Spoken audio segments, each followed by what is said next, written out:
बहुत बहुत स्वागत है आप सभी का अपने YouTube चैनल पे। और आज मैं आप सभी को कराने वाला हूं फिर से जेपीएससी की जो आपकी वैकेंसी आई हुई है रेंजर फॉरेस्ट ऑफिसर और एसीएफ की वैकेंसी आई हुई है। उसमें मैंने बोला था आप सभी को कि प्रीवियस ईयर क्वेश्चन या क्वेश्चन मॉडल कैसा होता है वो मैं दिखाऊंगा। इसमें कुछ लोग ऐसे हैं जो कुछ पूरी तरह से बात नहीं सुनते हैं या अच्छे से वीडियो नहीं देखते हैं और अपना कमेंट करते हैं। जैसे जेपीएससी का जो previous year question state forest service को लेकर होगा वो नहीं होगा, इसलिए क्योंकि ये एग्ज़ाम पहली बार हो रही है। लेकिन ये जो पैटर्न अपनाया जाता है आपके अगल बगल स्टेट से अपनाया जाता है, जैसे आप यूपी, मध्य प्रदेश, छत्तीसगढ़ और राजस्थान में हुआ है, तो वहाँ से क्वेश्चन के पैटर्न उठाए जाते हैं, क्वेश्चन के तरीके उठाए जाते हैं। तो मैं जो प्रीवियस ईयर क्वेश्चन कराऊंगा अगल बगल कराऊंगा। राजस्थान का मैंने करा चुका है, अभी मैं मेरा मध्य प्रदेश का 2024 का मैंने कराया है, 23 का आज करा रहा हूँ। इसके बाद मैं कराऊँगा यूपी का।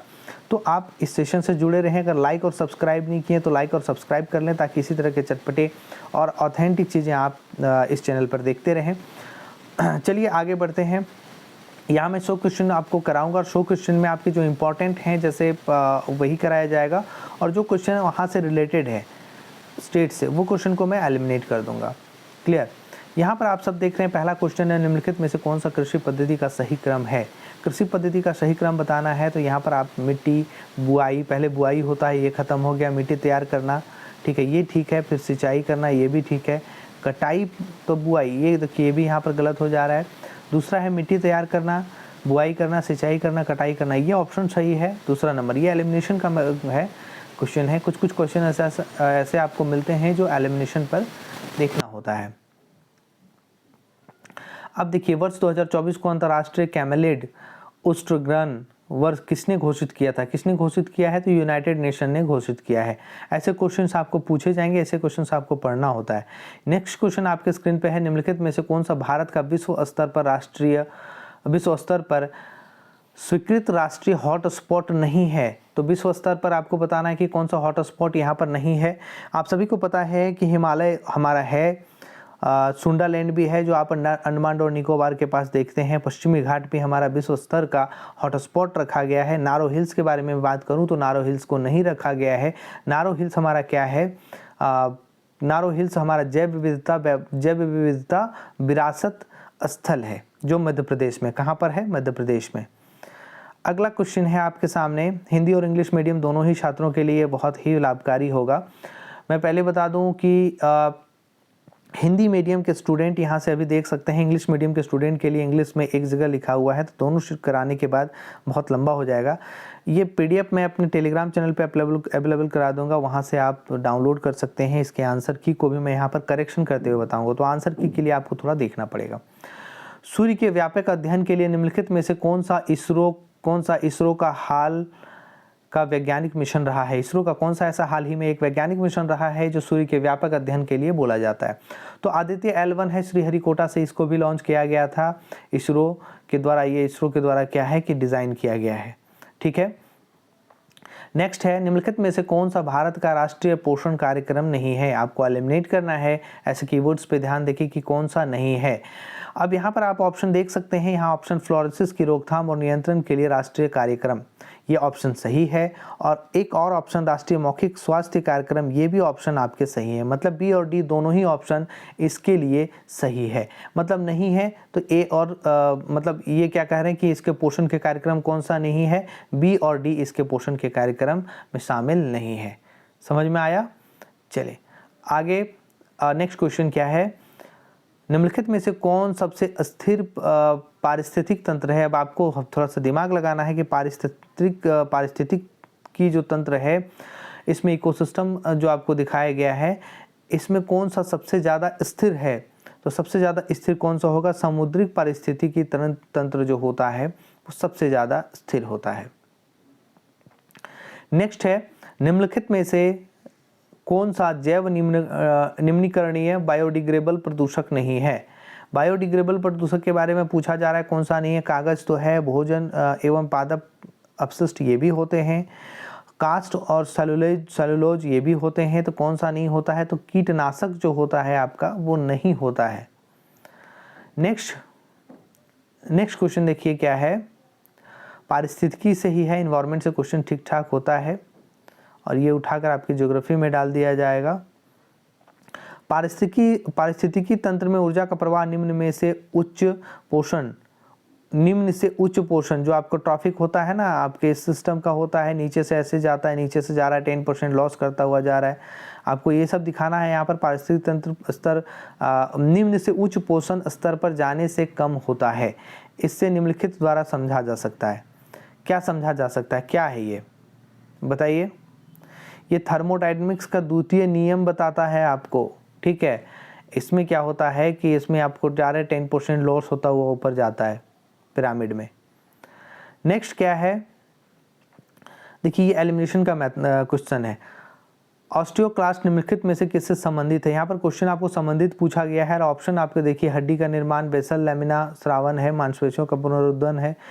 यहाँ पर आपको का हड्डियों का निर्माण और हड्डी टूटना, ये दोनों ही ऑप्शन होंगे सही, ठीक है। थोड़ा आयोग की तरफ से बहुत सारे क्वेश्चंस को गलत किया गया है, बहुत सारे क्वेश्चंस को करेक्शन नहीं दिया गया है, तो मैं आप सभी से ये चीज़ें कहना चाहता हूँ कि यहाँ आपको करेक्ट चीज़ें मिलेंगी। हाँ, एक दो क्वेश्चन अगर आपको ऐसा लगता है तो आप निश्चित तौर पर इस चीज़ के लिए बोलिए, मैं उस चीज़ को वहाँ पर कमेंट में बताइए, मैं कमेंट में वहाँ पर चीज़ें ठीक करने की कोशिश करूँगा। नेक्स्ट क्वेश्चन आपके स्क्रीन पे है, ग्रीन मफलर किस प्रदूषण से संबंधित है। अब यहाँ पर आयोग का अलग आंसर है, सही आंसर अलग होता है, अन्य जगह पे अलग अलग आंसर है। मैं आपको बताता हूँ कि ग्रीन मफलर के बारे में जब भी आपकी बात करेंगे कि ग्रीन मफलर का जो प्रदूषण होता है वो किससे संबंधित होता है, तो ध्वनि से होता है, ठीक है। लेकिन आयोग के द्वारा जो आंसर यहाँ पर क्या किया गया है कि ये वायु से भी बता देता है कि ध्वनि कहाँ पर जाती है। ध्वनि वायु के थ्रू आपका प्रवाह होती है, वायु में होती है, तो ये वायु और ध्वनि दोनों ही ये आयोग ने आंसर लिया है। कहीं कहीं पर आंसर आपको ध्वनि के साथ साथ मृदा भी ले लिया जाता है, लेकिन यहाँ पर एग्जैक्ट आंसर क्या होगा, ध्वनि होगा। नेक्स्ट क्वेश्चन आपके स्क्रीन पे है और नेक्स्ट क्या है, ये मध्य प्रदेश का स्पेशल क्वेश्चन है। इसको दूसरा 12वां भी वही है, 13 भी स्पेशल क्वेश्चन है मध्य प्रदेश का। देखिए वहाँ वाला स्पेशल क्वेश्चन यहाँ पर काम नहीं देगा, बाकी और सब ये 14 भी वहीं का स्पेशल है, 15 16 नहीं होगा, हाँ 16 नहीं है। देखिए बहुत बढ़िया क्वेश्चन है, ये लेवल बहुत ज़्यादा नहीं है। यहाँ पर इस लेवल का फॉरेस्ट रेंज ऑफिसर का क्वेश्चन आपको पूछा जाएगा। यहाँ जो ACF के लेवल का क्वेश्चन होगा वो हाई होगा इससे। हालांकि ये स्टेट फॉरेस्ट सर्विस वहाँ पर ACF के लेवल और रेंजर दोनों ही में पूछा गया था कंबाइंड, लेकिन यहाँ पर आपके लेवल थोड़ा सा ऊँचा रहेंगे। आपका अगला क्या है, उच्च न्यायालय के न्यायाधीशों की अधिकतम आयु सीमा कितनी होनी चाहिए। बहुत हल्का क्वेश्चन है, सभी को पता है कि 62 वर्ष होना चाहिए, है ना। अगला क्वेश्चन है, भारतीय संविधान के किस संशोधन द्वारा नगरपालिका कानून का अद्यतन बना दिया गया है। कितना, 74वां संविधान संशोधन के द्वारा, क्योंकि 73वां में आपको क्या है, पंचायत है ना। 73वां में क्या है, पंचायत है, 74वां में क्या है, नगरपालिका है, जिसको म्युनिसिपैलिटीज कहते हैं। ये दोनों से क्वेश्चन होता ही है। अगला क्वेश्चन क्या है, भारत के स्थानीय स्वशासन के जनक किन्हें कहा जाता है। स्थानीय स्वशासन के जनक भारत के कौन से हैं, तो ये लॉर्ड रिपन को कहा जाता है। Clear, Lord Ripon. अगला है, जहाँ पर एक्सप्लेनेशन का नीड है मैं करूँगा, कोई विधेयक धन विधेयक है या नहीं, इसका निर्णय राज्य में कौन करता है। तो राज्य में ऐसे कौन से ऐसे निकाय हैं जो धन विधेयक ये धन विधेयक है या नहीं इसका निर्णय करता है। तो विधानसभा का जो अध्यक्ष होता है वही इसका निर्णय करेगा कि ये धन विधेयक है नहीं। राज्यपाल, यहाँ पर राज्यपाल समीक्षा के लिए जाता है, लेकिन राज्यपाल रिजर्व रख सकता है उसको किसके, राष्ट्रपति के लिए रिजर्व रख सकता है इस चीज़ को, लेकिन यहाँ पर सारी चीज़ें राज्यपाल को ही करना है। धन विधेयक के मामले में क्या है कि वो आपको बस उस पर रिजर्व रख सकता है, लेकिन उसको लौटा नहीं सकता, उसमें उसकी सहमति होना जरूरी है। धन विधेयक के मामले में ऐसा होता है, बाकी चीज़ें लौटाया जा सकता है। अगला है, निम्नलिखित में से कौन सा मध्य प्रदेश विधानसभा के प्रथम अध्यक्ष थे। यहाँ पर मध्य प्रदेश से स्पेशल क्वेश्चन है, लेकिन आपको देखिए यहाँ पर आंसर होगा Pandit Kunjilal Dubey. Okay, next question आपके स्क्रीन पे मेरे प्यारे दोस्तों, आप लोग भी थोड़ा सा आंसर करते चलेंगे तो अच्छा होगा। जैसे आपने क्वेश्चन देखा, पढ़ा और आप आंसर करेंगे तो ज़्यादा बेनिफिशियल होगा आपके लिए। निम्नलिखित में से भारतीय संविधान का कौन सा अनुच्छेद लोक सेवा आयोगों के व्यय, आप सब ध्यान देंगे, अगर थोड़ा सा यहाँ चूक होगा तो आपको अलग लगेगा। तो यहाँ पर लोक सेवा आयोग के व्यय से संबंधित है, ठीक है। एक्सपेंडिचर की बात कर रहा है कि लोक सेवा आयोग जो आपके पब्लिक सर्विस कमीशन है उसमें एक्सपेंडिचर की बात कर रहा है, तो उसमें कौन सा अनुच्छेद से संबंधित है, तो 22 से संबंधित है, 322 आर्टिकल 322, ठीक है, क्योंकि 315 में आपका क्या है, यहाँ पर लोक सेवा आयोग आता है, इसके वे की बात करेंगे तो 322 होता है। अगला देखिए, बहुत ही अच्छा क्वेश्चन, बहुत शानदार क्वेश्चन है आपके स्क्रीन पे। योजना आयोग के स्थान पर एक नई संस्था नीति आयोग का गठन किया गया था। तो योजना आयोग के जगह पर जो नीति आयोग का गठन किया गया था, पूछा जा रहा है इसका गठन कब हुआ था। ऑप्शन ही देख के लग रहा है क्या कि 1 जनवरी 2015 है, ठीक है, इसमें कुछ सोचना ही नहीं है।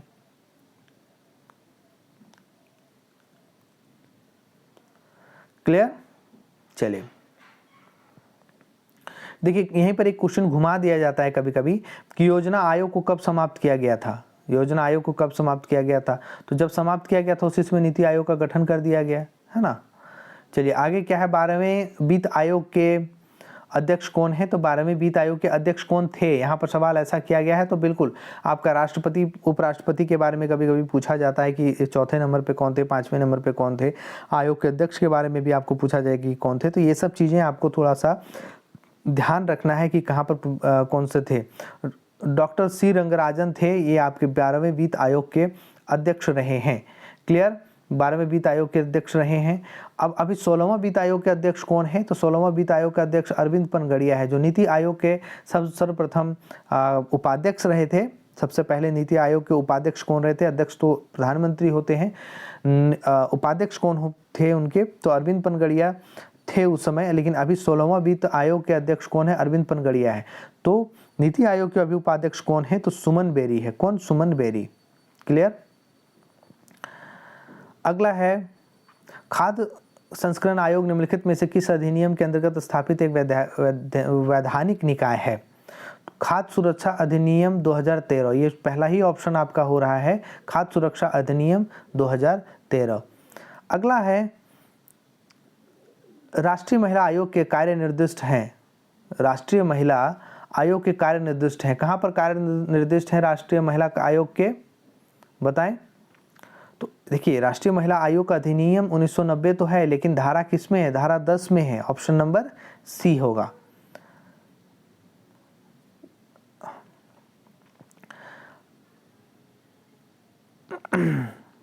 आप सभी को अच्छे से सुनाई दे रहा है ना जी। आगे का क्वेश्चन आप सभी के लिए है, निम्नलिखित में से कौन सा अधिकार राष्ट्रीय मानवाधिकार आयोग के दायरे में नहीं आता है। ये क्वेश्चन का आप ऑप्शन देखिए, समानता से संबंधित अधिकार, शिक्षा से संबंधित अधिकार, जीवन से संबंधित अधिकार, स्वतंत्रता से संबंधित। एक हद तक आप बोलेंगे तो शिक्षा से संबंधित अधिकार होता है, लेकिन लेकिन राष्ट्रीय मानवाधिकार के अंदर अब ये भी आता है। तो इस क्वेश्चन को ना आयोग ने डिलीट कर दिया, हटा दिया है, क्योंकि इसके ऑप्शन सुटेबल नहीं है। ठीक है, ये हर जगह का नियम हो चुका है कि आपका यूपीएससी छोड़कर हर जगह पीसीएस में 5-7 क्वेश्चन में गड़बड़ी, 8 क्वेश्चन में होता ही है। राष्ट्रीय अनुसूचित जनजाति आयोग के अध्यक्ष और उपाध्यक्ष के अतिरिक्त सदस्यों की कुल संख्या कितनी है, आप सबको बताना है कि कितनी है। अनुसूचित जनजाति एसटी, जो एसटी कमीशन होगा उसके अध्यक्ष और उपाध्यक्ष के अतिरिक्त, उसके अलावा उसके सदस्यों की संख्या कितनी है, तो उनके 30 सदस्यों की संख्या 3 है। टोटल 5 सदस्य होते हैं अध्यक्ष और उपाध्यक्ष मिलाकर, ठीक है, 3 सदस्य होता है, एक अध्यक्ष एक उपाध्यक्ष, 5। अब इसके जो अध्यक्ष और उपाध्यक्ष की नियुक्ति कौन करता है, तो राष्ट्रपति करता है। ठीक है, इसके अध्यक्ष की नियुक्ति और उपाध्यक्ष की राष्ट्रपति करता है। सदस्य की भी नियुक्ति राष्ट्रपति के द्वारा होता है। अगला है, भारत के नियंत्रक महाभिलेखक परीक्षक, जिसको कहते हैं कैग, अधिकतम कितने वर्षों के लिए अपना पद धारण कर सकते हैं, तो 6 वर्ष के लिए कर सकते हैं। आप सभी को बहुत बढ़िया से पता होगा कि 6 वर्ष के लिए करते हैं। ठीक है, इनकी भी नियुक्ति किनके द्वारा होता है, तो राष्ट्रपति के द्वारा इनकी नियुक्ति होती है। ठीक है, और हटाने का प्रोसेस इनके संसद के द्वारा है। अगला है, राष्ट्रीय हरित अधिकरण का मुख्यालय कहाँ पर है। राष्ट्रीय हरित नेशनल ग्रीन ट्राइब्यूनल का मुख्यालय, जो राष्ट्रीय हरित अधिकरण है, इसका मुख्यालय कहाँ है मेरे दोस्तों, इसका मुख्यालय नई दिल्ली में है। कहाँ पर, नई दिल्ली में है। स्थापना कब हुआ था इसका, 2010 में। ठीक है, आगे, सिविल सेवा परीक्षा की समीक्षा हेतु संघ लोक सेवा आयोग ने जुलाई 2000 में किसकी अध्यक्षता में एक समिति का गठन किया था। किसकी अध्यक्षता में एक समिति का गठन किया गया था। आयोग से जितने भी क्वेश्चंस बनते हैं आपको देखना होगा। प्रोफेसर योगेंद्र कुमार अघल। क्लियर। अगला है, ये क्वेश्चन आपके मध्य प्रदेश से है। ये करंट अफेयर पुराना क्वेश्चन है, ये भी करंट अफेयर पुराना क्वेश्चन है। ये 23 का क्वेश्चन आप ले सकते हैं। निम्नलिखित में से किसको विज्ञान एवं इंजीनियरिंग के क्षेत्र का पद्म विभूषण 2023 प्रदान किया गया? 2023 किसको प्रदान किया गया? श्री श्रीनिवास वर्धन को कहीं कहीं वर्धनम लिखता है, तो ये पद्म विभूषण विज्ञान और इंजीनियरिंग के क्षेत्र में श्रीनिवास वर्धनम को दिया गया। अगला क्वेश्चन है, निम्नलिखित में से कौन सा सुमेलित नहीं है? तो सुमेलित आपको बताना है आर्यभट्ट प्रशिक्षण विज्ञान शोध संस्थान नैनीताल, बिल्कुल सही है ये। रक्षा प्रबंधन महाविद्यालय सिकंदराबाद, ये भी सही है, ठीक है। केंद्रीय भारतीय भाषा संस्थान मुंबई, ये नहीं, गलत है। भारतीय विज्ञान संस्थान बेंगलुरु, ये सही है, ठीक है। ये टाटा के द्वारा स्थापना किया गया था। यहाँ पर देखिए क्या है कि केंद्रीय भारतीय विज्ञान संस्थान मुंबई में नहीं है, ये मैसूर में है। मैसूर कहाँ पर है? कर्नाटक में है। क्लियर, ठीक है। आगे मैं क्वेश्चन की ओर बढ़ता हूं।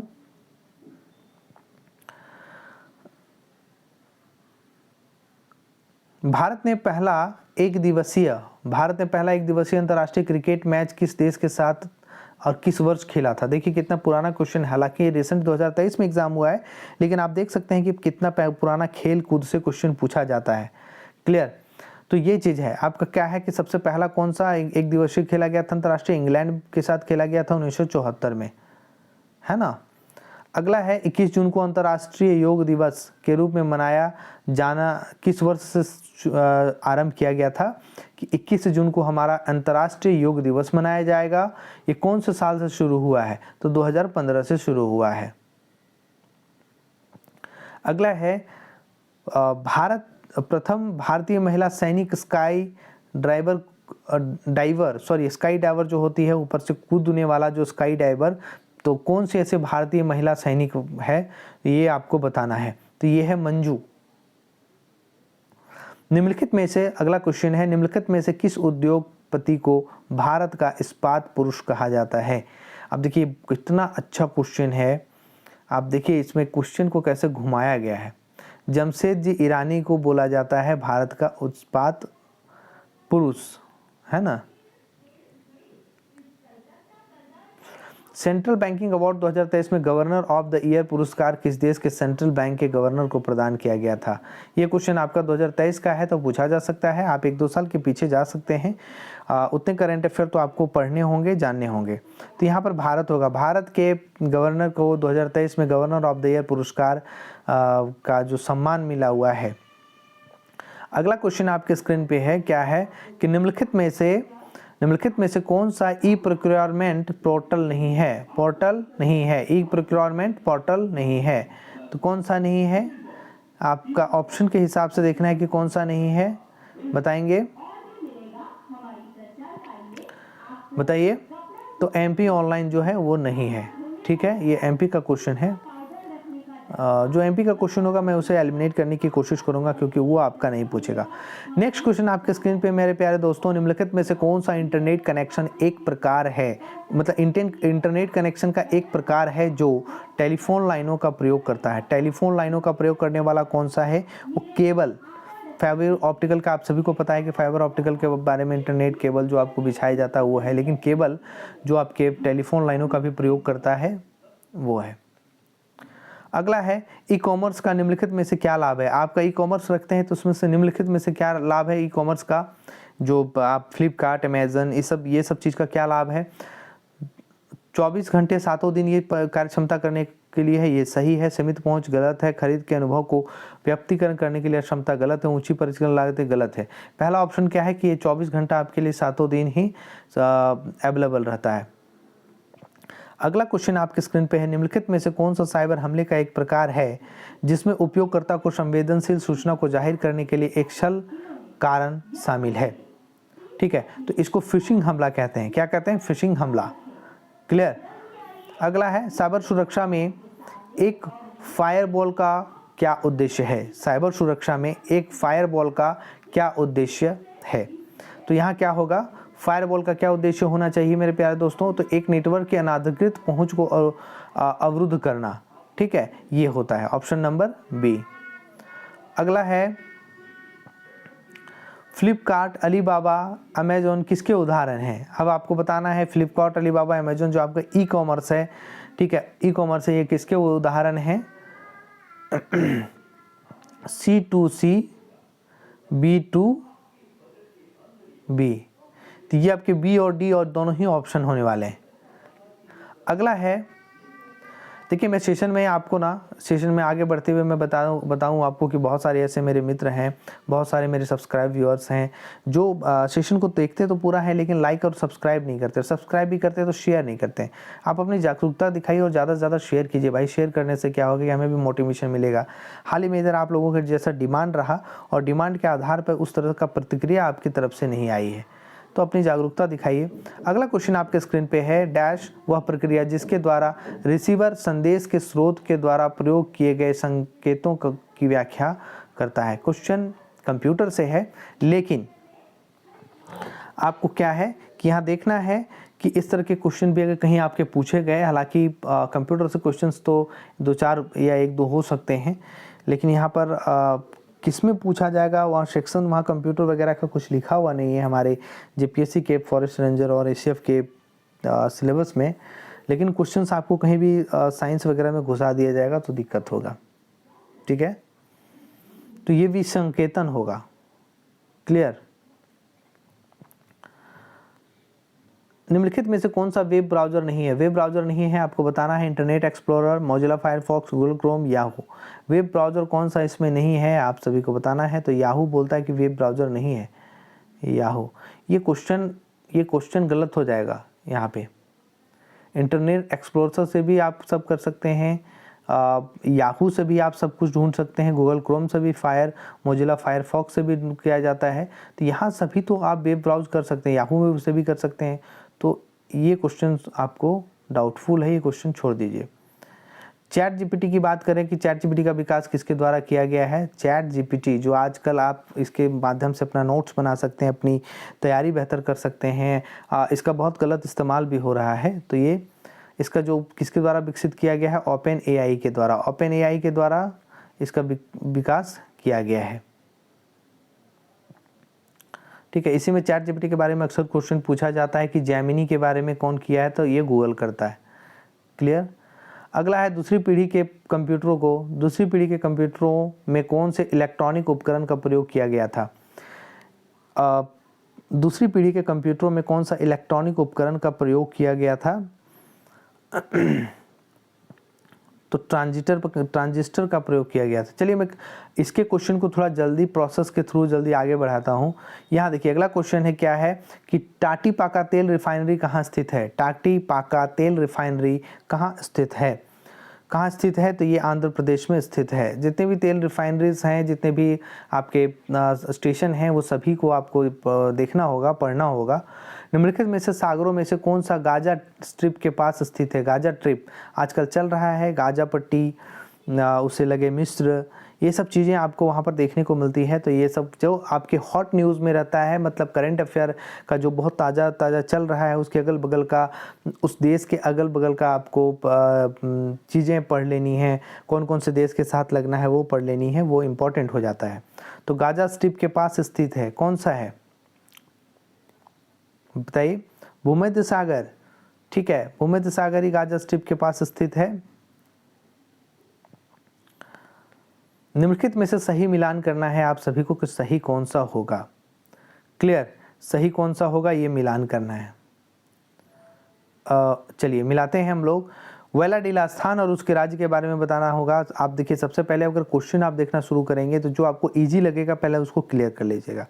बालाघाट की हम लोग बात करेंगे, कहाँ? तो बालाघाट की बात करेंगे तो कहाँ पर है बालाघाट? बालाघाट कहाँ पर है? तो ये मध्य प्रदेश में देखने को मिलता है। तो 3 का डी हो गया, 3 का डी, ठीक है, 3 का डी हो गया। अब देखना है ऑप्शन में 3 का डी कहाँ कहाँ है। तो बी और डी दोनों में है, ठीक है। ऑप्शन नंबर, तो इस तरह से पहले क्या है कि आपका बालाघाट मध्य प्रदेश में, ये आपको पता है। केंझुअर के जो आपको खनन के मामले में है, और ये आप सभी को पता होगा कि उड़ीसा में देखने को मिलता है। कहाँ पर मिलता है? ओडिशा में देखने को मिलता है। तो ये सब चीज़ें आप नॉर्मली आप देख सकते हैं कि बालाघाट मध्य प्रदेश में मिलता है, केंझुअर कहाँ मिलता है? तो उड़ीसा में देखने को मिलता है। कुंद्रेमुख जो आपका होता है वो कर्नाटक में है, सोना का खान वगैरह के लिए को लेकर वहाँ पर ये प्रसिद्ध है। तो ये ऑप्शन हिसाब से बी ही जा रहा है, ठीक है, बी ऑप्शन हो रहा है। देखिए ये सब क्वेश्चन में ना एलिमिनेशन मेथड रहता है, आपके कुछ पढ़ने पे, आपके कुछ एलिमिनेशन करने पे, कुछ 50% आपका पढ़ा हुआ है तो 50% क्वेश्चन से आपका डील हो जाता है। अगला क्वेश्चन है, निम्नलिखित में से पटल विरूपण प्रक्रिया के अंतर्गत कौन सी प्रक्रिया नहीं आती है? पटल विरूपण प्रक्रिया के अंदर कौन सी प्रक्रिया नहीं आती है? ठीक है, तो ये आता है विषमांगी प्रक्रिया नहीं आती है इसके अंदर। क्लियर। अगला है, राज्यों के अधिकतम से न्यूनतम साक्षरता अनुसार सही क्रम को इंगित कीजिए। 2021 का जनगणना के अनुसार पूछा गया है, 2001 का भी आपको पूछा जाएगा। तो 1 और 11 में जितनी भी जनगणना चीज़ें हैं आपको पढ़ लेनी है। तो सबसे न्यूनतम सबसे अधिकतम से न्यूनतम देखना है। तो अधिकतम तो केरल होगा, आप सभी को पता है, सारे ऑप्शंस में है। अब देखना है मिजोरम दूसरा ऑप्शन है, तो मिजोरम केरल के बाद ही आता है। क्लियर। मिजोरम जो होता है वो केरल के बाद ही इसका साक्षरता है, ठीक है। अब हमें एलिमिनेट करना है मिजोरम और केरल, ये दो तो हट जाएगा यहाँ से, ए और डी में रह जाता है, ठीक है, कि त्रिपुरा पहले होगा या गोवा पहले होगा। तो आप सभी को पता है कि गोवा इस त्रिपुरा से बेहतर मामले में है, तो यहाँ पर ऑप्शन नंबर आपका डी होगा, ठीक है। ये हुआ एलिमिनेशन मेथड। अगला क्वेश्चन क्या है कि निम्नलिखित में से कौन सी वायुमंडलीय परत जलवायु और मौसम में सभी परिवर्तनों के लिए जानी जाती है? बताइए, कितना हल्का क्वेश्चन है, बस घुमाने की कोशिश आपको किया गया है कि वायुमंडलीय परत में जलवायु और मौसम से सभी परिवर्तन के लिए जानी जाती है। बताएं। आप लोग ना कभी कभी थोड़ा कमेंट भी कर दिया कीजिए इसको लेकर, ठीक है, कॉन्फिडेंस बढ़ता है और आपको मन लगा रहेगा। क्षोभ मंडल, ठीक है, क्षोभ मंडल में मौसम परिवर्तन जलवायु से संबंधित है, यही सारी चीज़ें आपकी होती है। अगला है नासिक जिले में त्रिम्बक पहाड़ियों से निकलने वाली इसमें कौन सी नदी है? त्रिम्बक पहाड़ियों से निकलने वाली नासिक जिला कहाँ पर है? महाराष्ट्र में है। और त्रिम्बक पहाड़ी से कौन सी नदी निकलती है मेरे प्यारे दोस्तों? तो ये वैतरणा, ठीक है, वैतरणा नदी निकलती है। अगला क्वेश्चन है 58 का, इसको मिलाना है और देखिए इसको भी एलिमिनेशन मेथड से आप मिला सकते हैं। बहुत हल्का क्वेश्चन है। जैव आरक्षित क्षेत्र है और राज्य है। कितना आपका आसान है। अगर सिमलीपाल आप करेंगे तो उड़ीसा चला जाएगा, मानस कहाँ पर चला जाएगा? आसाम चला जाएगा, नोकरे कहाँ चला जाएगा? मेघालय चला जाएगा। तो एक शेषाचलम बचा है जो आपका आंध्र प्रदेश चला जाएगा। मतलब 3 भी आप जान रहे हैं तो चौथा हो जाएगा, यहाँ 2 से भी काम चल सकता है। तो इसके हिसाब से आपका आंसर कौन सा होगा? इसके हिसाब से आंसर कौन सा होगा मेरे प्यारे दोस्तों? ए नंबर ही हो जाता है आंसर, ठीक है, ए नंबर मैंने मिला दिया, अब एक दिख लेना आप। भूमिगत ताप के उपयोग का प्रथम सफल प्रयास कहाँ किया गया था? जो जियोथर्मल टेम्परेचर भूमिगत ताप का उपयोग का प्रथम सफल प्रयास कहाँ किया गया था? सबसे पहले तो यूएसए में जो आपका है वोजे, यहाँ पर सबसे पहले इसका प्रयास किया गया था। अगला है, निम्नलिखित में से किसे मॉलिसिस बेसिन भी कहा जाता है? मॉलिसिस बेसिन किसको कहा जाता है? बताएं। मॉलिसिस बेसिन कहाँ पर है? तो मिजोरम में मॉलिसिस बेसिन देखने को मिलता है। अगला क्वेश्चन आपके स्क्रीन पे है, किस अधिवेशन में, हाँ ये सब क्वेश्चन आप देखिए थोड़ा सा एक्सप्लेनेशन का नीड होता है। किस अधिवेशन में कांग्रेस नरम दल और गरम दल में विभाजित हो गया था? या फिर आपको क्वेश्चन पूछा जा सकता है कि कौन सा ऐसा अधिवेशन हुआ था जिसमें कांग्रेस का विभाजन हो गया था? तो सूरत का अधिवेशन था जिसमें विभाजन हो गया था, 1907 में हुआ था। सूरत का अधिवेशन हुआ था कहाँ, कब हुआ था? 1907 में हुआ था। इसी में नरम दल और गरम दल का विभाजन हुआ था, या फिर हम लोग कह सकते हैं कि कांग्रेस का विभाजन इसमें हुआ था। तो इसके अध्यक्ष कौन थे? इसकी अध्यक्षता किसके द्वारा हो रहा था? तो रासबिहारी घोष के द्वारा इसकी अध्यक्षता हो रही थी। अगला प्रश्न है, वर्ष 1948 में बुंदेलखंड और बघेलखंड को जोड़कर कौन सा एक प्रदेश अस्तित्व में आया था? बुंदेलखंड और बघेलखंड ये दोनों ही मध्य प्रदेश के साथ एक यूपी लगता है और एक बघेलखंड थोड़ा सा छत्तीसगढ़ के को लाइज करता है। तो दोनों का जगह को मिलाकर कौन सा जगह को अस्तित्व में आया था? तो ये अस्तित्व में आया था विंध्य प्रदेश। समझे? समझ में आया? ओके। अगला क्वेश्चन है, निम्नलिखित में से कितनी रियासतें 15 फरवरी 1948 को सौराष्ट्र संघ में मिलाई गई थी? कितनी रियासतें मिलाई गई थी सौराष्ट्र संघ में मेरे प्यारे मित्रों? तो आपको बतानी है, ठीक है। कितनी मिलाई गई थी? 222। क्लियर? अगला है, निम्नलिखित में से किसके द्वारा प्रथम बार पाकिस्तान शब्द का प्रयोग किया गया था? आप सभी को पता है कि पाकिस्तान शब्द का सर्वप्रथम प्रयोग चौधरी रहमत अली के द्वारा किया गया था, रूपरेखा तैयार किया गया था। ठीक है, तो यहाँ पर मोहम्मद अली जिन्ना नहीं मारना है आपको, थोड़ा सा कन्फ्यूजन नहीं होना है। तो पाकिस्तान शब्द जो गठित किया गया था, पाकिस्तान शब्द का प्रयोग किया गया था, वो चौधरी रहमत अली के द्वारा किया गया था। अगला क्वेश्चन है, राष्ट्रीय आंदोलन के प्रथम चरण में कांग्रेस की निम्न में से कौन सी मांग नहीं थी? अब आपको पूरा अच्छे से पढ़ना होगा कि प्रथम चरण में कांग्रेस का कौन कौन सा मांग था, तो उससे पता चल जाएगा कि कौन सा नहीं है। ठीक है, कौन सा इनका मांग नहीं था ये पता चल जाएगा। तो पहले आप सभी को आप बताएंगे कि कौन कौन सा इसमें मांग रहा है। प्रथम अधिवेशन में कांग्रेस का कौन कौन सा मांग रहा है, आपको ये बताना है।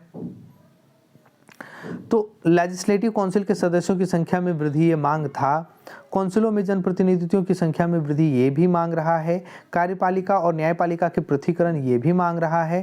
कार्यपालिका और न्यायपालिका का एकीकरण नहीं, यहाँ पर पृथकीकरण की बात वो लोगों कहें तो यहाँ पर उनका जो मांग नहीं था ये था। बाकी सारे कांग्रेस के प्रथम अधिवेशन में जो उनका मांग रहा है। अगला है, निम्नलिखित में से किसके द्वारा महाराष्ट्र में गणेशोत्सव, जो गणेश का उत्सव होता है वो मनाया जाता था या प्रारंभ किया गया था? ठीक है, सबसे पहले किनके द्वारा मनाया गया था या किनके द्वारा वहाँ पर प्रारंभ किया गया था गणेश उत्सव? तो वो कौन सा है? बाल गंगाधर तिलक के द्वारा सबसे पहले शुरू किया गया था। अगला क्वेश्चन आपके स्क्रीन पे है, निम्नलिखित में से किस वर्ष नादिर शाह ने भारत पर आक्रमण किया था? तो भारत पर जब आक्रमण किया था उसमें भारत का, आधुनिक भारत का ये आपका टॉपिक होगा। उसमें यहाँ का शासक कौन था? और कब इसने आक्रमण किया था? तो 1739 में किया था। सबसे पहले जिसने कोहिनूर का हीरा यहाँ से लेते गया था, मोहम्मद शाह का जो शासनकाल रहा था। यहाँ पर देखिए क्या है कि 1937 में किसने आक्रमण किया था दिल्ली पर? तो मराठाओं ने सबसे पहले आक्रमण किया था। मराठों ने सबसे पहले दिल्ली पर 1937 में आक्रमण किया था, लेकिन नादिर शाह ने 1739 में किया था। क्लियर? अगला है, आर्य मंजूश्री मूल कल्प निम्नलिखित में से किससे संबंधित है? तो ये क्या होगा? ये यहाँ पर देखिए ऑप्शन के हिसाब से क्या है कि महायान, हीनयान, थेरवान और वज्रयान। तो महायान और वज्रयान ये दोनों ही ऑप्शन सही होंगे आपके, ये दोनों से ही संबंधित था। आयोग की तरफ से भी गलतियाँ होती हैं, तो जो ऑप्शंस आपके सही यहाँ पर करेक्शन है, इसलिए ज़रूरी है आप इस वीडियो को अंतिम तक देखते रहिए। तो ये क्वेश्चन जितना ऑथेंटिक और जितना अच्छा है ना कि ये सब क्वेश्चन आपके एग्जाम में डायरेक्ट रिपीट करता है। ठीक है, निम्नलिखित में से किस वर्ष में लॉर्ड विलियम बेंटिक द्वारा प्रेस कॉन्फ्रेंस प्रदान किया गया था? तो एक क्वेश्चन आपका यहाँ पर बोला गया है कि प्रेस कॉन्फ्रेंस प्रदान करने वाला कौन सा था? तो लॉर्ड विलियम बेंटिक। एक क्वेश्चन तो आपने यहाँ से पकड़ लिया। दूसरा क्या है कि यहाँ पर किस वर्ष किया गया था? तो 1835 ईस्वी में किया गया था। क्लियर? अगला है, शकों पर विजयोपरांत चंद्रगुप्त द्वितीय ने निम्न में से किस धातु के सिक्के चलाए थे? जब भी शक के साथ युद्ध में चंद्रगुप्त द्वितीय का जो ने विजय पाया था, जो वो जीते थे, तो उसके साथ ही उन्होंने किस धातु के सिक्के चलाए थे? तो ये चांदी के जो सिक्के हैं यही चलाया गया था। अगला है, वर्ष 2021-22 में भारत में तांबा उत्पादन में मध्य प्रदेश में स्थान। ये थोड़ा सा आपका कंफ्यूजन करने वाला है। यहाँ पर आयोग ने आंसर दूसरा दिया है, लेकिन आपका यहाँ पर दूसरा नहीं होगा। 21-22 के हिसाब से ये प्रथम स्थान आ जाता है, आयोग ने दूसरा दिया है। ठीक है, और मध्य प्रदेश के बाद राजस्थान का स्थान आ रहा है, या क्वेश्चन के हिसाब से प्रथम होना चाहिए। अगला है, निम्नलिखित में से मध्य प्रदेश की कौन सी नदी 3 राज्यों में प्रभावित होती है? अब ऐसी नदी आपको बताना है जो मध्य प्रदेश की कौन सी नदी है जो 3 राज्य में प्रभावित होती है, 3 राज्यों में बहती है? तो वो कौन सी नदी है? माही नदी है। आए समझ में? कहाँ मध्य प्रदेश से निकलती है, कहाँ राजस्थान टच करती है, मतलब मध्य प्रदेश राजस्थान और गुजरात। ठीक है, ये 3 राज्यों में ये प्रवाहित होती है। समझ में आया? ओके। अगला क्वेश्चन है आपके स्क्रीन पे, निम्नलिखित में से कौन सी विशेषता मध्य प्रदेश की काली मिट्टी के संदर्भ में नहीं है? काली मिट्टी की बात है, यहाँ पर मध्य प्रदेश स्पेशल क्वेश्चन है, लेकिन काली मिट्टी की विशेषता पूछ रहा है। तो काली मिट्टी को कपास की मिट्टी के रूप में भी जाना जाता है, बात सही है। इसमें नमी धारण करने की क्षमता अधिक होती है, ये भी बात सही है। यहीं पर थोड़ा क्वेश्चन क्या घुमाया जाएगा कि काली मिट्टी में अगर हम लोग पानी देते हैं तो वो फूलती है, फूलने वाली मिट्टी हो जाती है। अगला है, काली मिट्टी में रेत की मात्रा अधिक होती है। यही तो ऑप्शन गलत है, यही आपका आंसर होगा। इसकी संरचना कांटेदार लेकिन कभी कभी भुरभुरी हो सकती है, बिल्कुल सही है। यहाँ पर आपकी रेत की मात्रा इसमें बहुत ज़्यादा नहीं होता है, ये क्वेश्चन ही आपका सही है। यहाँ क्या है, नेक्स्ट क्वेश्चन आपका है, पूर्णा नदी निम्नलिखित में से किस नदी की सहायक नदी है? पूर्णा नदी निम्नलिखित में से किस नदी की सहायक नदी है? तो ये आपका कौन होगा? ताप्ती नदी का सहायक नदी है। अगला है, बीजागढ़ की पहाड़ी निम्नलिखित में से किस पर्वत श्रेणी में स्थित है? बीजागढ़ की पहाड़ी कहाँ पर स्थित है, ये आपको पूछा जा रहा है। तो बीजागढ़ की पहाड़ी कहाँ पर? सतपुड़ा श्रेणी में होगा। क्लियर? अब आपको सभी को, आप देखिए सतपुड़ा कहाँ है, विंध्य कहाँ है, ये सब आपको याद रखना होगा। विंध्य होगा, फिर सतपुड़ा होगा, इसके बीच में नर्मदा गई, इधर से ताप्ती गई, तो ये सब लोकेशंस आपको याद रखने होंगे। अगला है, मध्य प्रदेश की जलवायु के संदर्भ में निम्नलिखित में से कौन सा कथन सही नहीं है? कौन सा कथन सही नहीं है, ये आपको बताना है। अब मध्य प्रदेश की जलवायु की बात की गई है तो यहाँ का स्पेशल क्वेश्चन हो जाता है, लेकिन उस क्षेत्र के बारे में अगर आप बोला जाए तो क्या होगा कि कौन सा कथन सही नहीं? मध्य प्रदेश की जलवायु उष्णकटिबंधीय है, ये बात सही है। राज्य मानसूनी जलवायु के अंतर्गत आता है, ये भी सही है। राज्य के दक्षिण भाग में शीतोष्ण कटिबंधीय की जलवायु पाई जाती है, ये गलत है, क्योंकि ये क्षेत्र ही शीतोष्ण कटिबंधीय जलवायु में नहीं आता है, उष्ण कटिबंधीय क्षेत्र में आता है, तो यहाँ पर नहीं पाया जाएगा। ये ऑप्शन यही सही होगा। कर्क रेखा इसके मध्य भाग से गुजरती है, ये भी बात सही है, मतलब ऑप्शन नंबर सी होगा। देखिए एलिमिनेशन मेथड से आप लगा सकते हैं। मध्य प्रदेश की भी आपको ये क्वेश्चन है, लेकिन ये क्वेश्चन आपको हर जगह पूछा जाएगा। मध्य प्रदेश में किस प्रकार के वन नहीं पाए जाते हैं? तो आपको पता होना चाहिए कि किस प्रकार के यहाँ पर वन पाए जाते हैं। ठीक है, उष्णकटिबंधीय आर्द्र पतझड़ वन बिल्कुल पाए जाते हैं, आर्द्र पहाड़ी वन बिल्कुल पाए जाते हैं, कांटेदार वन बिल्कुल पाए जाते हैं। कांटेदार वन में सबसे स्पेशल चीज़ क्या पाया जाता है? कौन सा? तो बबूल, जिसको कहते हैं ना बबूल, वो पाया जाता है। तो यहाँ पर कौन सा? अल्पाइन यहाँ नहीं पाया जाता है। क्लियर? अगला हमारा नेक्स्ट क्वेश्चन है आपके स्क्रीन पे, निम्नलिखित में से कौन सा थर्मल पावर स्टेशन अनूपपुर जिले के चिचाई में स्थित है? ये देखिए क्वेश्चन आपके एमपीपीसीएस से है, लेकिन आप फिर भी जान लीजिए पावर पावर स्टेशन की बात है, और कहीं का भी थर्मल पावर स्टेशन किसी भी स्टेट के एग्जाम में पूछ लिया जाता है। तो अमरकंटक पावर स्टेशन के पास ही आपका क्या है कि अनूपपुर जिले में अमरकंटक पावर स्टेशन पाया जाता है। क्लियर? ये मध्य प्रदेश के सड़क को लेकर है, ये हमारे लिए इम्पोर्टेंट नहीं होता है, ये भी हमारे लिए इम्पोर्टेंट नहीं होता है। नेक्स्ट क्वेश्चन आपके स्क्रीन पे है, देखिए। हाँ, ये इम्पोर्टेंट है हमारे लिए, हमारे नेशनल लेवल का क्वेश्चन है। राष्ट्रपति के चुनाव के लिए निर्वाचक मंडल में कौन कौन से सदस्य शामिल होते हैं? यहाँ पर बहुत अच्छे से आप ध्यान देंगे कि संसद के दोनों सदन होते हैं, ये तो होते ही हैं। ठीक है, अगला है संसद के दोनों सदनों में विधानसभाओं के सदस्य, ये भी होते हैं। संसद के दोनों सदनों के निर्वाचन सदस्य और विधानसभाओं के निर्वाचन सदस्य, ये भी होते हैं। यहाँ पर उपयुक्त में आंसर नहीं दिया हुआ है, इसलिए आपको ऐसे आंसर चूज करना है जो एक्चुअल और परफेक्ट होता है, कहीं मिसिंग नहीं हो उसमें। तो वो आंसर क्या होगा? ऑप्शन नंबर सी होगा। अगर यहाँ उपयुक्त में सभी होता तो सभी हो जाता, लेकिन यहाँ पर क्या है कि ऑप्शन नंबर सी करेक्ट होगा। नेक्स्ट क्वेश्चन आपके स्क्रीन पे है, इस क्वेश्चन में थोड़ा सा गलती है, मैं करेक्शन करता हूँ। राज्य के नीति निर्देशक तत्वों की व्याख्या भारत संविधान के पार्ट 4 क में की गई है। इसकी व्यवस्था किस देश के संविधान से ली गई है? सबसे पहले आप सभी को बताऊं, बहुत लोग इसमें पता भी होगा ये चीज़ कि कहाँ गलती हो रही है, मिस्टेक हो गया होगा प्रिंट में। राज्य के नीति निर्देशक तत्व की व्याख्या का पार्ट 4 क में नहीं किया गया है, पार्ट 4 में किया गया है। ठीक है, पार्ट नीति निर्देशक आपका जो directive principle of state policy जो है आपका नीति निर्देशक तत्व भाग 4 में है, भाग 4 क में नहीं है। ठीक है। अनुच्छेद की इसकी बात करेंगे तो कितना अनुच्छेद में है, 36 से लेकर 51 अनुच्छेद में ये देखने को मिलता है 51 तक।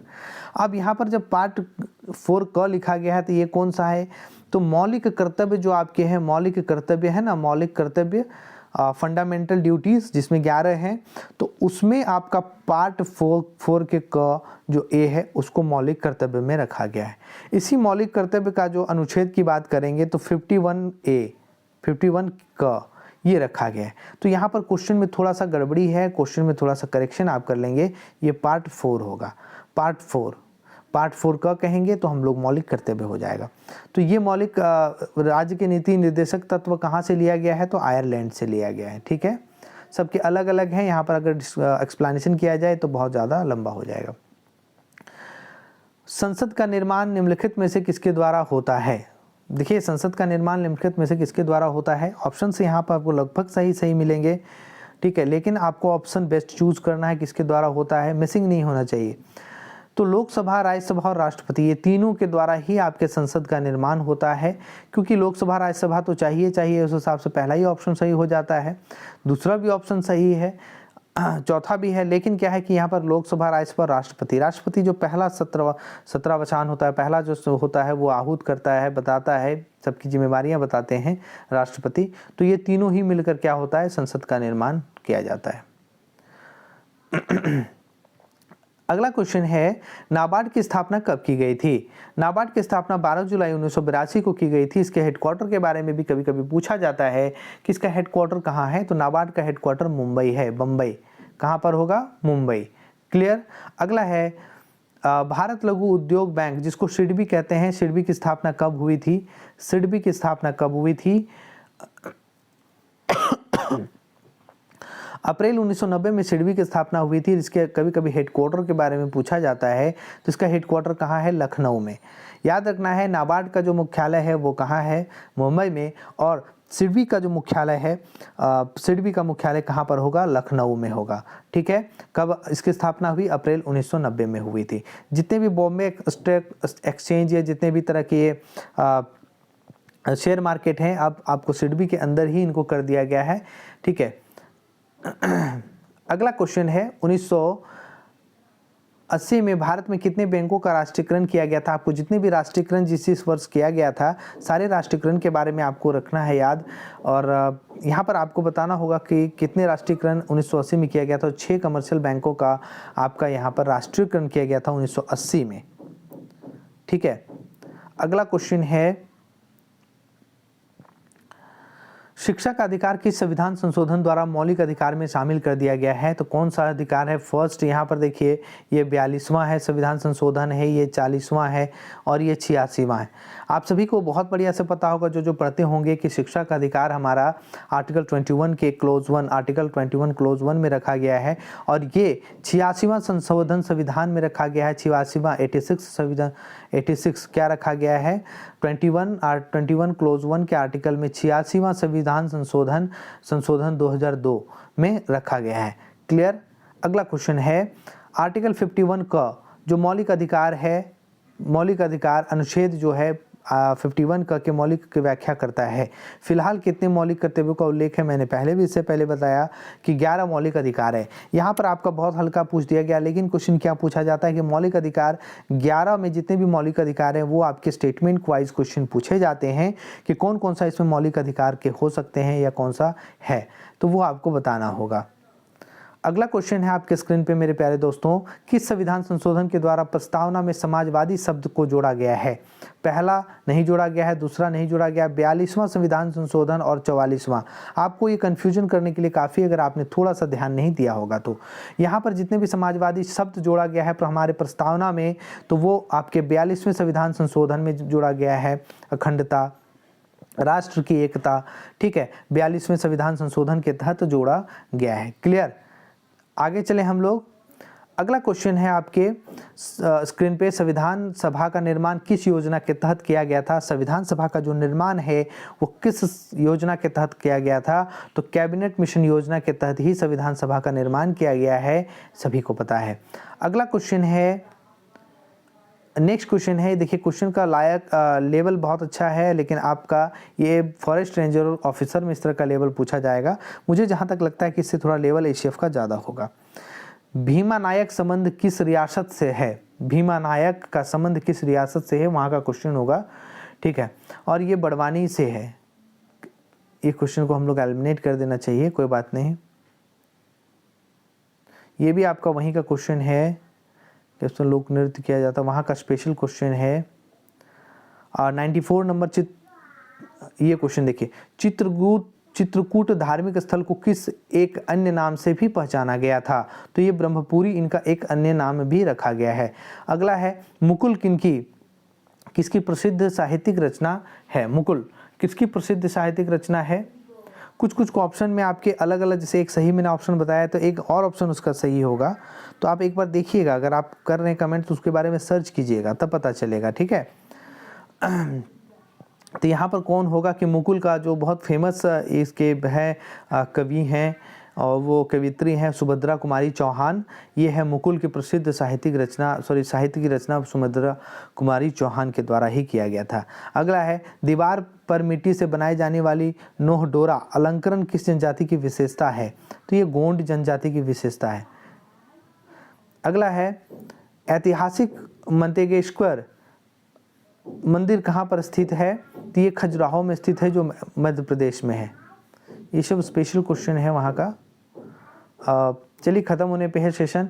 रामचंद्रिका किसकी प्रसिद्ध रचना है? रामचंद्रिका किसकी प्रसिद्ध रचना? ये कहीं भी क्वेश्चन इस तरह का पूछा जाता है। तो केशव दास की प्रसिद्ध रचना है कौन सी? रामचंद्रिका।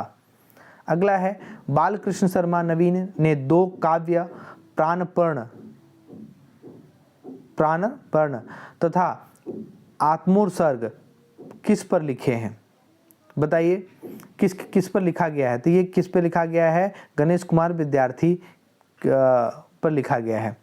अगला और अंतिम क्वेश्चन है इस सेशन का, स्वतंत्रता आंदोलन में निवाड़ी जिले के थोना लुहारी गोलीकांड की घटना कब घटित हुई थी? ठीक है, ये आपके एमपी से क्वेश्चन रिलेटेड है, इसको छोड़ दिया जाए, या फिर आप आंसर जानना चाहते हैं तो 1939 होगा। ठीक है, ये आपके अंतिम क्वेश्चन हुए। और मैं आप सभी को बताऊं कि आप सभी सेशन में बहुत अच्छे से अपनी भागीदारी निभा रहे हैं, लेकिन थोड़ी जागरूकता आपके अंदर कम है। अगर आपने लाइक नहीं किया है तो लाइक करेंगे, सब्सक्राइब जरूर कर लेंगे, ठीक है, जो सब्सक्राइब नहीं किए वो करेंगे, और शेयर आप जहाँ भी सोशल मीडिया होगा ज़्यादा से ज़्यादा शेयर करेंगे, ताकि आपका प्यार यहाँ पर मिलता रहे। और आपकी इसी वजह से मैं आपके साथ इस तरह से जुड़ा रहूँ, आपके लिए इसी तरह के अलग अलग स्टेट के प्रीवियस ईयर क्वेश्चन लाऊं, ताकि इस स्टेट में जो पहली बार हो रहा है आप एक बार में क्वालिफाई कर जाएं, आप एक बार में इस एग्ज़ाम को पार कर जाएं। चलिए बहुत बहुत सभी को धन्यवाद, और अपना कमेंट देंगे कहाँ पर आपको दिक्कत है, क्या है, किस तरह की चीज़ें हैं, कमेंट कर अपना व्यू जरूर आप देंगे। कमेंट करके आपको अच्छा लगा, ख़राब लगा, क्या लगा, तमाम चीज़ें आप बताएंगे। बहुत बहुत सभी को धन्यवाद। जय हिंद।